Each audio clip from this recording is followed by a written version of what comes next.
We move to our next topic, and this topic is black holes.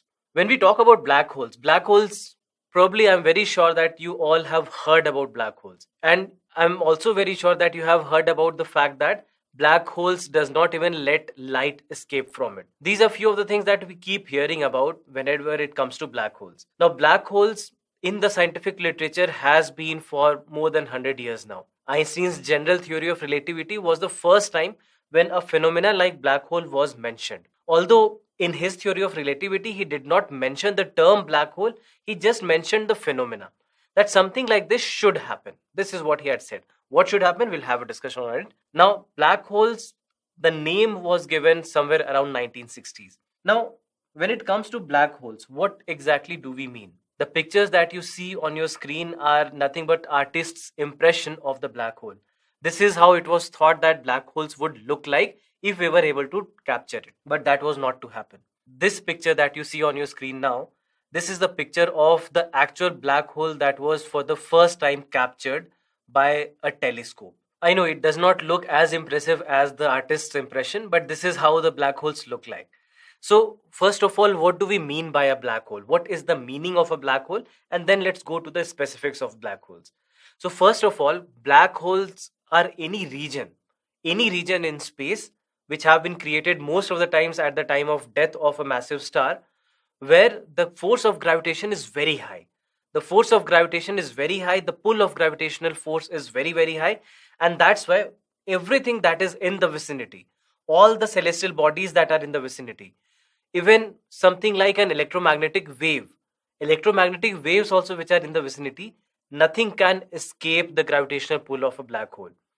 And that's why it has been named as a black hole. The name black hole suggests that this is one region in space which is black, meaning that it is dark, which is devoid of any kind of light. Why is it devoid of light? Because light is not able to escape this region. So that's why the light which is there in the vicinity of this region will fall towards the black hole. And that's why we cannot observe it. So, first of all, why for so many years, although theoretically through our calculations we knew that black holes should exist, why were we not able to capture it? We were not able to capture it because the electromagnetic waves which are in the vicinity, they cannot escape black holes. So that's why if we are using an optical telescope, for example, then optical telescope use light. So since optical telescopes use light, light is not able to escape this region. You cannot see it. You need light to see anything. If you are able to see this lecture, you are able to see the lecture because there is a backlight in your tablet itself. You are able to see everything there in the surroundings, everything there which is in your room, only because of the light waves. So, a kind of electromagnetic waves which are letting you see everything around you.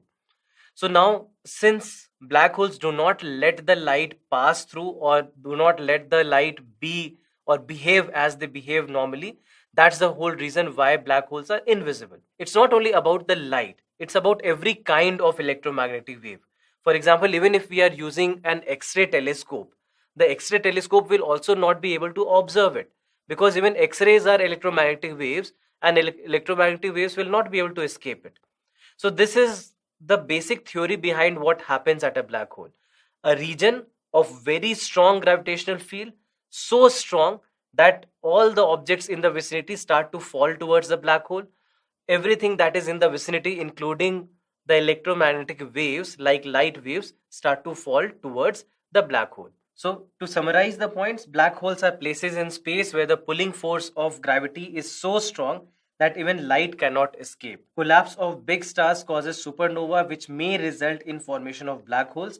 Now, we discussed this. While we were discussing the formation and the lifestyle of a star, we discussed in the lifestyle that a massive star may convert into a black hole. Now, this massive star may convert. We had two options there, correct? We discussed that either it can create a neutron star or it can create a black hole. First of all, which kind of a star will create a black hole, and when is it a possibility that a neutron star will be formed? Many times what we have observed is that if you have a massive star, by massive star what do we mean? We mean any star which is having a mass more than 1.44 times the mass of our sun. Now, this star which is massive will not always form black holes. we see normally that if it is at a level less than 3 times the mass of our sun, then in that case, most of the times neutron stars are formed. So black holes are formed only when the stars are more massive. Most of the stars that we see converting into black holes, these are stars which have masses more than 10 times the mass of the sun. So only these kind of stars are normally finding their way to becoming a black hole. So even if it's a massive star, the massive star which does not have huge mass will not convert into a black hole. So normally we see that black holes will be formed when masses of the stars are more than 10 times as compared to the mass of the sun. So these will form black holes. Now, after this, what we know is that black holes are very small in area but are massive. What does it mean? It means that the density is very high. What is density? Simple physics. Mass upon volume, that is amount of mass that you have in a given volume, will be called as its density. So density is here becomes very high. You can say that even at the point of its singularity, it is tending to infinity. What is singularity? We'll have a discussion on it. So mass is very high, volume is very low. So that's why this figure itself, this density is very high. And that's why the stars which are not that massive, or if we talk about our sun, or even if you talk about the earth, these cannot convert into a black hole. For example, the calculations show that if earth was to convert into a black hole, then in that case the diameter of the earth should have been just 8 millimeter. If the diameter of the earth was 8 millimeters, then earth stood a chance to convert into a black hole. But of course it's not 8 millimeters, it's much more than that, right? So that's why earth cannot convert into a black hole, our sun cannot convert into a black hole. Only massive stars can convert into a black hole. So the density will be very high. At the same time, what we discussed is that black holes are invisible due to extreme gravity, but global effort under Event Horizon Telescope program captured the first image of a black hole called M87 in 2019. M here stands for Messier. So going back to this image, this was the image that was captured. Now what is this image? Because we are saying light cannot escape black hole, and if light cannot escape, how is light capturing the black hole? The answer to this is that this is not the black hole itself, but rather the event horizon of the black hole. What do we mean by event horizon? Just look at this picture. If you observe this picture, you have different regions of a black hole. You have ergosphere, you have event horizon, and you have singularity. These three terms are very important. First of all, ergosphere. What is ergosphere? When an object is near black hole, first of all, what we know that these objects will start to fall towards the black hole, right? Fall towards the center of the black hole. Even this is true for all the electromagnetic waves which are in the vicinity. So everything in the vicinity will start to fall towards the black hole. After that, there is one more region that we have. This region is called as ergosphere. Once any object enters the ergosphere, this will start to rotate in a direction which is being taken as a direction of rotation by the black hole. Let's say this is the direction of rotation of the black hole. Then in that case, as soon as these objects fall, as soon as these objects enter the ergosphere, they will also start to rotate in the same direction. So this is the meaning of ergosphere. This is the significance of this particular region, which is called as ergosphere. Then after that comes event horizon. Event horizon is the part of the black hole after which nothing can escape the black hole. That is, if you see light, or whatever we observed in the image that we saw just 2-3 minutes back, what you observe there is the light which is in the vicinity of the event horizon. Once you have entered inside the event horizon, then after that nothing can escape. Then after that it's complete darkness. If you go back and if I show you the same image, the mid part that you see, this mid part is still dark, right? This is still dark. Why? Because you have entered inside the event horizon. So this is the significance of event horizon. Once you have entered inside event horizon, after that nothing can escape the black hole. Not even light can escape the black hole. So this is the significance of the event horizon. Then after that you have one more region that you saw, and this is called as singularity. What is singularity? Singularity is the point in a black hole where the region is very small and all the objects, everything in the vicinity that was there, all the celestial bodies, all the minor objects in space, everything is now concentrated in this very tiny volume. We discussed about the Big Bang theory as well. In Big Bang theory also, when we discussed about the first single particle, the particle that was smaller than the size of a proton, as we said, this is also singularity. But there's a difference between the singularity that we discussed at the time of Big Bang and the singularity that we are talking about here for a black hole, because this point is not as small as the point that we discussed for the formation of the black hole.